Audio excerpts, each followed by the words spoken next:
is a fucking nasty kickboxer. He's going to want to take this guy down.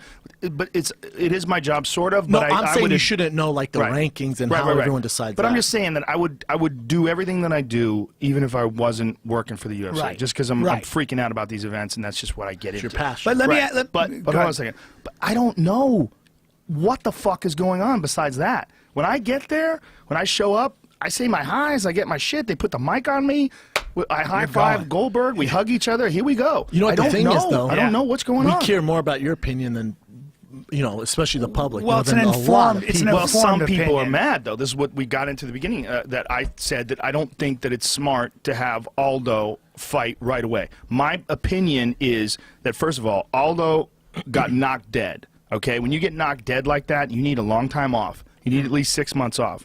Conor McGregor could fight next Tuesday. Yes. And I think that Frankie Edgar could also fight next Tuesday. Yes. 100%. I also think that that fight will be fucking bananas.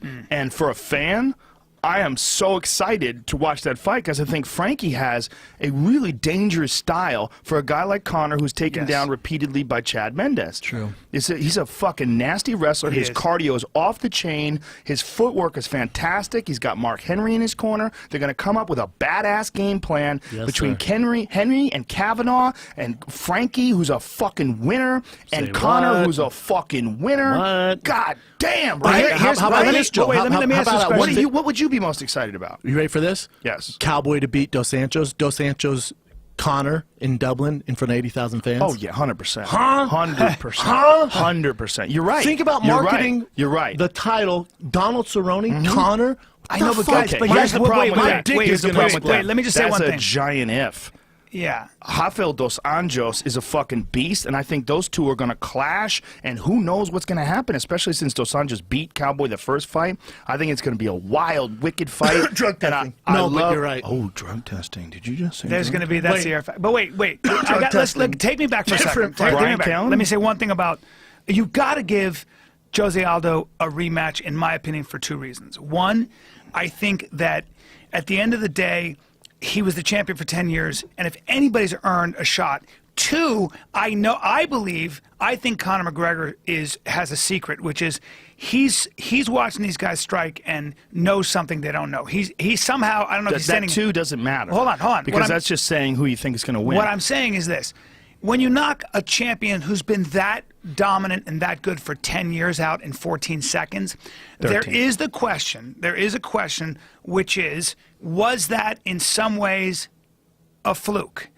Did he make one mistake and pay for it, which can happen in MMA with those small gloves? Does he get another shot to at least give us a longer fight? Conor goes, he's going to come out extremely aggressive. I'm going to counter. I know that, and I called it. Did you see the video of him warming up in the dressing room, and then in contrast, like a split screen with him warming up right next to the actual fight itself? He was preparing exactly for that maneuver. And he's mimicking Aldo's face-first movement, and he does this little slight step to his right-hand side. He makes an adjustment. He throws the first left hand. The first hand doesn't land. So if you watch him moving, he throws that side kick to the leg. Then he makes a very slight step to the right. Aldo moves to the right hand, counters him with the left, boom. He knows something. That's what I'm saying. Is I think that he would fight him again and knock him out again.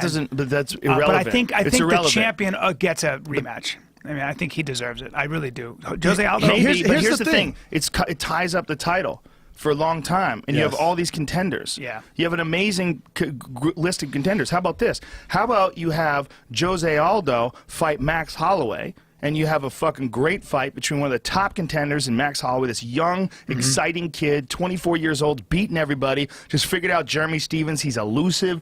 He's slick. He puts on a fucking show. He's a motherfucker. He has crazy cardio. He's driven and fired up. And you can't quite have him fight for the title yet because Frankie's ahead of him. And it's, you know, the division is super exciting. Frankie fucking cleared the way, man. Frankie was pissed he didn't get the shot when Chad got it. Yes. After he beat Uriah, they thought that Frankie, his safety-first style against Uriah was boring. He wanted decision. He didn't try to finish him. Chad went out and blew Ricardo Lamas out of the water. Chad gets the shot. And Frankie was like, what the fuck? Look what I did to Cub Swanson. Look what I did to all these other people. So then what does he do? He goes out there and takes it out on Chad. Murks him. Yeah. Puts him away. In my opinion, like as a fan, I'm excited to see that. I think, here's another thing. I really believe this wholeheartedly, and I think this is a very important point. Fighters should wait a long fucking time after they get knocked out like that. True. He got cleaned. Yeah. He got flatlined, and then he got hammer-fisted Stiff. while he was out. Yes. True. He got up, and he was asking what happened. What he was putting his hands up. He's going, I don't know what he's saying because he was speaking in Portuguese, because he was shaking his head, and they were nodding their head. They were saying, yes, was it happened. He over. goes, no, no, no. And they were going, yes, yes, yes. Here's the other thing, Joe, that a lot of people aren't talking about. I hate to be a stickler, and I took some fucking shit for saying this. You're batshit crazy if you don't think Jose Aldo's body looked different. You're batshit crazy if you think he's going to fight the same. Also, and all these people want to give me all the shit for it, his camp, I think, is 1-7, 0-8 since his drug testing came out. So you're talking about a different fighter, man. A completely different fighter. Well, so for me, that's a huge X factor. There was a leaked audio from inside the truck of me saying that.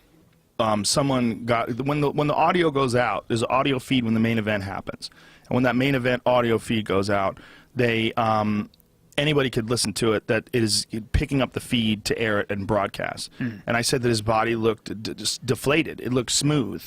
Wow. And that I felt like he looked really nervous. I said he looked nervous as fuck. And I said I don't want to jump to conclusions. He might just be doing a lot of cardio, which is possible. Because one of Aldo's big problems, and Dana White has said this in a perfect way of describing it, that Aldo's the very best fighter ever for 2 rounds. And then he would always gas, and then he would always sort of coast. Like Ricardo Lamas, he beat the shit out of Lamas in the first round. The end of the 5th round, Ricardo Lamas was on top, grounding, pounding. Hominick, too. Mark Yeah. Hominick, same goddamn thing. Well, he was on antibiotics with Hominick, but yeah, for staph, I think. So that was. I never heard that. Yeah. Where'd I you think hear that? He was. I think when he fought Hominick, he had just done. He'd had staph, and he'd done a whole Google thing that, on, Jamie, see if that's antibiotics. true. But well, how about Luke Rockhold won the fucking title Unbelievable. on antibiotics? Denny Amazing. Propokos won his first match in EBI yesterday. He was dying of staph. If you've Denny was in taken the hospital antibiotics, for- they're a motherfucker. Denny was in the hospital for weeks. Wow. Like Denny was dying on from staph just He a looked couple of great, months Were you ago. surprised by Luke's domination like that? Totally surprised. Yeah. Totally was surprised by a lot of things. And we totally should get to that. Yeah. But I don't know if Aldo had concentrated more on cardio or if he had gotten off steroids. But I do know, and this is with non-specific, there is a huge problem in MMA with steroids. It is a huge problem. And that problem is being cut away like cancer by this new program by Jeff Nowitzki. I also know that they tried to test Aldo in camp, and Aldo's people had the cops pulled on these people. They wanted to get him kicked out of the country. They were trying to deport them out of the country. Then when they finally did give him a urine sample, he tripped and spilled his piss.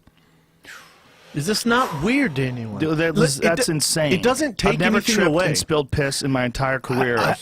Honestly, I have. The thing I is, piss in cups all the time. it doesn't. Okay, piss. it turns out Feather Aldo was covering from an undisclosed infection. It was on antibiotics. Good call, Callan. There you Powerful go, Brian guys. Callen. Come on, guys. Well, the thing is, I should know that. It better doesn't than take you. away anything that Aldo's done in his career, even if he is. I'm not saying he's never failed a test, so who knows? Right. Well, neither It's- did Lance Armstrong. There you go. And All he I'm saying admitted is, to be on things. Yeah. and same with Lance Armstrong, same with baseball, Barry Barry Bonds, Bonds, Sammy too. Sosa. He was The exonerated. guys throwing Yeah. the pitch are on some shit. Yeah. Everyone's on some Yeah. shit. You're Aldo's right. great. You're right. No You're matter right. whether he's on it or not, he's greatness. Listen, Jose Aldo is one of the greatest pound-for-pound fighters ever. For sure. Ever. And to go on a 10-year run like that, you know, and the UFC has said, like, hey, you know, he plays it safe and he goes to decisions. He shouldn't do that. But you know what else? He's great. But here's the thing. He fucking wins. Yes. And, like, him risking losing, like, to unload on somebody, like Uriah Faber did. Like, Uriah Faber fought Frankie Saenz, and Uriah sort of faded in that fight. But the reason why he faded is because he landed a bomb on Frankie Saenz, rocked him, and then went after him. Blew his load. That fucking Frankie Saenz guy is tough as shit. Because this is a 35-year-old guy who's got, like, one other fight in the UFC, maybe 2. Okay, and then he's fighting Uriah motherfucking Faber. Right. Okay, which is crazy. He's ranked 13, yeah. Yeah, I mean, but Uriah Faber is like one of the most experienced guys and one of the best guys ever to not win a UFC title. Right. He's only lost title fights. Yeah. So he bombs on this guy and nails him with a knee to the, I think it was the temple. hurts him bad. I mean, the kid is all over the place, and Uriah is unloading on him, and somehow the guy survives. Yeah. And then Uriah's like, he's like, oh boy, you know. You can see on his face. Yeah, He's it's like, Jesus. Fuck. He took a deep breath and kind of looked at the clock. Was like, you know better than anybody that when you unload like that, that's never how anybody fights.